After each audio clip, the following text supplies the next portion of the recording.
Hello and welcome. Welcome to my channel. Today I'm going to be talking about atomic habits and Zepbound weight loss. Hello and thank you again for tuning in on my Zepbound weight loss journey. My name is Angela and my friends call me Ange. So I want to welcome you. And in this video, I'm going to really talk about this idea that the author of the book Atomic Habits shared, where he talks about how small habits have the power to make a big impact. And specifically, we're talking about weight loss. If you're somebody who's interested in Zepbound, if you're interested in weight loss medication, if you're somebody who struggled with your weight, off and on for years, then I want to welcome you here. Please subscribe and ring that notification bell. Subscribe and ring the notification bell so that you're notified whenever I make a video. And I'm trying to make the videos fairly often to keep you up to date and informed. This is my journey, one girl's journey on weight loss. And for you, if you're considering trying one of these medications and you just kind of want to see how it's responding in other people, it's a great place. I'm going to share with you the good, bad, and ugly of this weight loss medication. This weight loss medication is created by Eli Lilly. And before we dive in, I just kind of want to give you a little bit about first of all, I want to tell you about Zepbound. If you haven't had a chance to watch any of the other videos, just kind of want to let you know what it is. So, and I pulled this off of its site, off of Eli Lilly's site. So Zepbound is an injectable prescription medication that can help adults with obesity or excess weight. And it is prescribed by a doctor, right? But the studies show that it has really good results on weight loss. It should be also, it's this disclaimer there. It says that Zepbound should be used with a reduced calorie diet and increased physical activity. Okay. And I'm simply one person and this is my journey. I'm not a doctor. Right. So the reason that I decided to try Zepbound, it was because my doctor prescribed it. She also prescribed Wegovy, but I wasn't able to get it. For many of you, if this is February 2024, if you're out there trying to get it, you already know, right? It's very hard to get right now. I'm assuming that in the future, it'll be readily available, but right now, it's very difficult to get it. The other reason why I chose Zepbound is because I've struggled with my weight almost my entire life. And I've tried so many things, from surgery. I had the lap band surgery in 2009, and then I lost weight and then gained a ton of weight back, and I had gastric bypass surgery, which I was so afraid to have. I had that, and I've been on Weight Watchers. I've done all the things, and now I'm here. I've been in counseling. I've done all the things, right? So my expectations is that there's proof, and that with the support of my doctor, my medical team, being here on YouTube and being accountable, that I'll also have success here. So that is the expectation. And I do understand that the medication is a medication that once you stop taking it, you can start gaining the weight back. It's a medication that you would take for life at this point, where science is right now with these medications. I wanted to update you before we dive in to tell you that today, which is Thursday, I take my injection on Thursday morning. I take it every Thursday. So today was my second dose, and I'm at 5 milligrams. The scale is 2.5, 5, 7.5, 10, and 15 is the highest dose. I'm on 5 milligrams. And I'm feeling pretty good. I almost made a video yesterday because I did want to come in and share with you what happened to me yesterday. Okay. So yesterday was day 6. Today is a full week, right? And yesterday, for the first time since I took the medication, I had hunger. Like, I had physical hunger, and I think I had head hunger too. Like I was like, I'm feeling hungrier, and I don't know if maybe the medicine was weaning off my system, or like my dose was fading because I took it a week ago and it was due for me to take another dose. But I wanted to share that because and it might be because it's not fully in my system yet. I only had one dose, right? And today is my second one. But it did start yesterday. I had an extra sandwich that I hadn't planned and a glass of milk to calm things down. And that calmed things down and got me to dinner. But I did want to come and tell you that that was my experience. And I want to be fully transparent here with all that I do so that you know, the good, bad, and ugly of my journey. Okay, so feeling good, continue to work out, drink water, eat as best I can. Nothing extreme. I'm not doing anything extreme. I'm trying to do the things that I can do long term. I will tell you that my starting weight last Monday when I weighed in was 296.4, and as of this morning, I'm 285.6. So I'm down a total of 10.8 pounds, almost 11 pounds. So I wanted to share that with you. Again, I'm on 5 milligrams, and I started the medication. I started preparing myself last Monday. I started the medication last Thursday, and today is Thursday. Okay. So I've been walking and exercising at least 5 days a week. All right, so let's get into it. Let's talk about Atomic Habits. Many of you may have read the book. I believe the book came out in 2018 by James Clear. James Clear is the author of that book. And basically he talks about improving by 1%, getting 1% better every day, right? And the reason why I wanted to share this with you is because someone commented on one of my posts the other day. And shout out to you. Thank you so much for the comment. I appreciate that. And she said to me, if you're feeling tired, you may want to add electrolytes to your diet, so that if you're sweating and all that and you're losing it, that will help you with fatigue. So thank you for that. But she also gave me some other tips. She said that one of her recommendations was to stop eating by 7 p.m. and like clean up your kitchen and get everything in order, right? That helps. The second thing she said that helped her was after she eats, after every meal, she walks or exercises for about 10 minutes. And then what was the third thing? I'm trying to think what the third thing was that she said. I think maybe the third thing was the electrolytes. But it made me think about habits and little tips on things that we can do to help us long term, right? So I know one of the things that my doctor has me doing is she talked about intermittent fasting. She said she wants me to fast for 12 hours, which what it looks like for me would be if whatever time I stop eating, whether it's 7 p.m., which I know a lot of people do 7 p.m. because it gives them enough waking hours before they go to sleep on that food. So that was a really good tip. Thank you for that. But she said, depending on your lifestyle, sometimes I might not finish eating until 8 o'clock. And so she said, if you finish at 8, then don't eat anything before 8 the next morning, right? So 8 p.m. you finish, and then 8 a.m. 9 p.m. you finish, then 9 p.m. Just you give your body a 12-hour fast.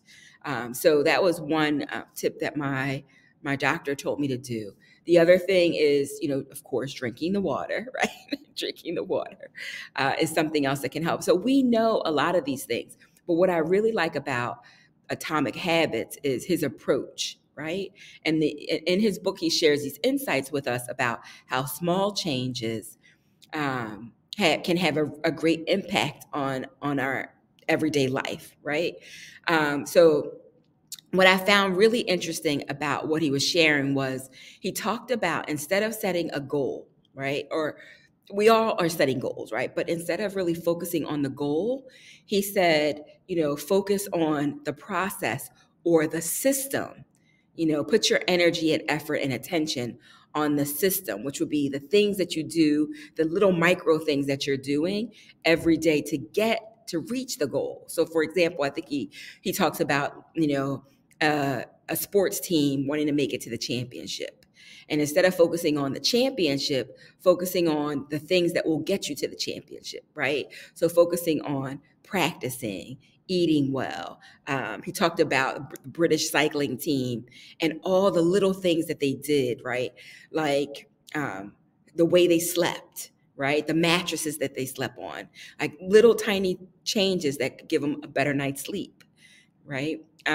So also think about for you, like what are some of the things that you could do to get you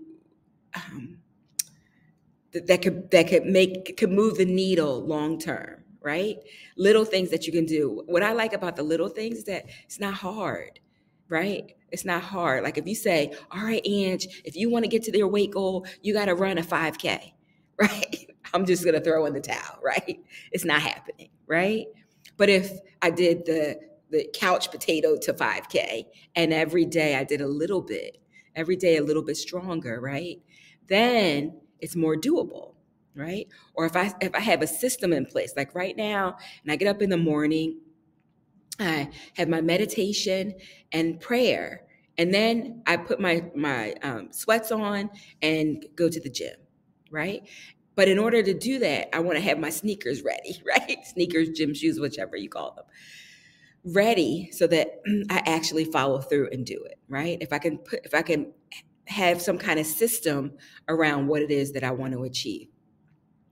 And I remember a doctor telling me, this was when I was going through the process to get weight loss surgery. And I remember the doctor saying to me, okay, Ange, how much weight do you want to lose? And I was like, well, over 100 pounds. And he's like, no, you want to lose 1 pound. And I looked at him like, 1 pound? Like, that does nothing for me. Right? He goes, no, I want you to think about it as just focusing on losing 1 pound at a time, right? Because it's overwhelming to think about trying to lose 100 pounds. But if you focus on losing 1 pound at a time, it's easier, right? And what are some habits or systems or processes that you can put around that 1 pound to get you there, okay? So I found that really interesting, like focusing on the system versus the goal. And then he talked about these 4 different areas: noticing, wanting, doing, and liking, right? And so he said, James Clear said that noticing, he said, imagine your weight loss journey 6 months, a year from now, right? So visualize what you want that to look like, right? But then imagine you failing. Like you want it to be, the size that fits into your skinny jeans, but you fail, right? He wants you to notice what are the things that you did that caused you to fail, right? So what happened that created, the failure? And notice those things, right? And say, well, I was inconsistent with going to the gym, or I didn't drink the water, or I didn't take my medication when I was supposed to do it, or I didn't follow up with my doctor. Like, think about all the things that could get in the way of you achieving the outcome that you want, right? So that's the noticing. The next one was wanting, right? So really setting yourself up for success, having things in place so it's harder for you not to do it, right? So the things you think about, the things that you want, right? And so I'll say, okay, I want to be consistent about going to the gym and having my sneakers ready, right? Having my, yoga pants ready, right? So it's not hard. There's no friction. Removing the friction from the things that you want. So that's wanting. The next is doing it. And he was like, just hone the skill, put the reps in. Like you have to go do the thing, right? So that was the doing. And then the last one he said was liking, right? Finding a way to reward yourself. For us in this community, it's finding a way to reward yourself without it being a food choice, right? But finding something that makes it fun, right? Or makes it exciting. Like, oh, when I get done that, I'm going to go treat myself to a movie or, whatever it is for you, whatever things that you like, but find some reward because of course our brain wants reward. We want that quick win, right? We want a quick win. So what is it that we can do? What is it that you can do to reward yourself so that you're kind of getting that, that hit, like, yes, I did something great and I got a reward for it. And you want to reinforce that same behavior. The final thing that I wanted to mention, and he talks about a lot of different things in the book, psychology. He talks about a lot of different things, brain chemistry, which I'm all in on the brain chemistry because I believe my issue is up here. But the last thing he talked about was identity, and I really, really loved this. And he said, who you become, like thinking about who you want to become, who you believe that you are, right? Who are you telling yourself that you are? And the actions that you're taking, that whenever you take an action. So whenever I go, every single time that I get up and go to the gym, right? Because I can see the gym. I have to tell you that I have to tell all of you this, that I really have no excuse for not going to the gym. There isn't a whole lot of friction for me not going to the gym. I can look out my window and see the gym, right? It's right there and it's always available, right? 24-hour, never closes, right? So I have no reason not to go to the gym.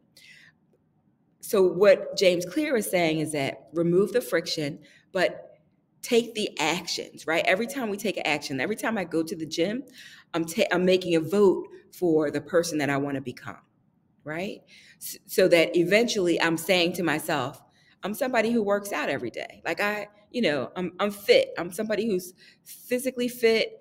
I work out. It's not even a thing, right? It's not like, oh, I got to go to the gym. It's like, oh yeah, I go to the gym every day. Or I go to the gym 5 times a week.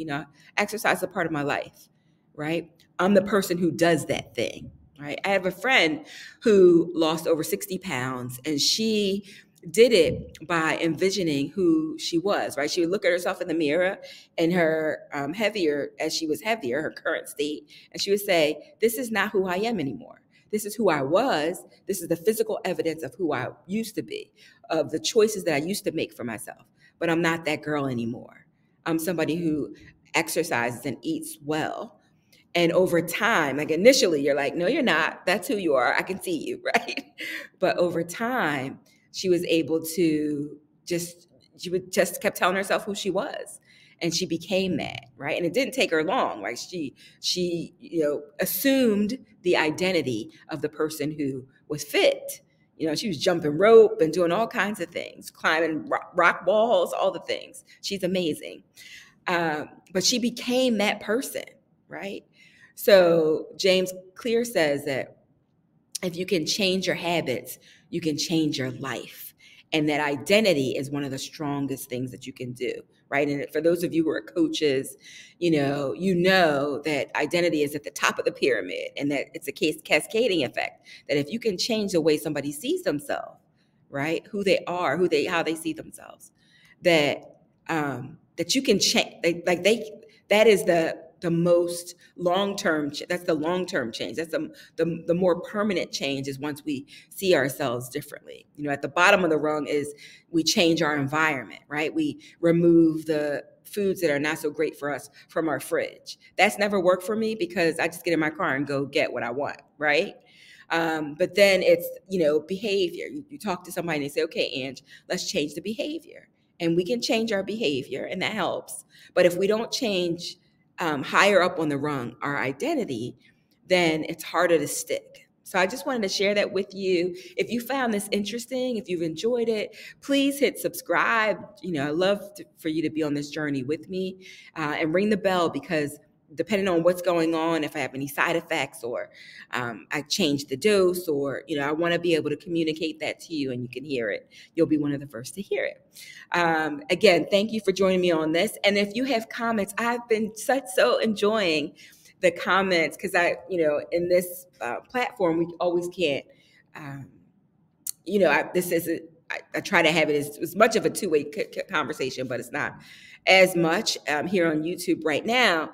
But getting your comments, your feedback, for some of you, you're further along than I am. The encouragement, thank you so much for your kind words and encouragement.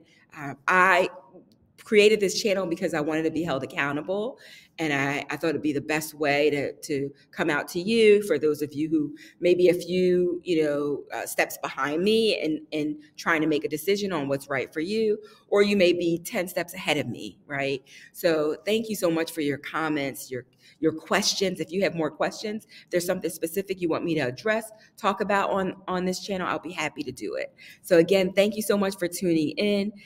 It is a pleasure to come here and chat with all of you. And I'm going to sign off for now, but I'll be back. If not, for sure by next week when I take my next dose. But if something happens in between or have an idea that I want to share with you, I will come back. So be sure to subscribe wherever that subscribe button is. I don't know, is it here or is it down there? And hit the notification button. Thank you so much for joining. Take care. Bye for now.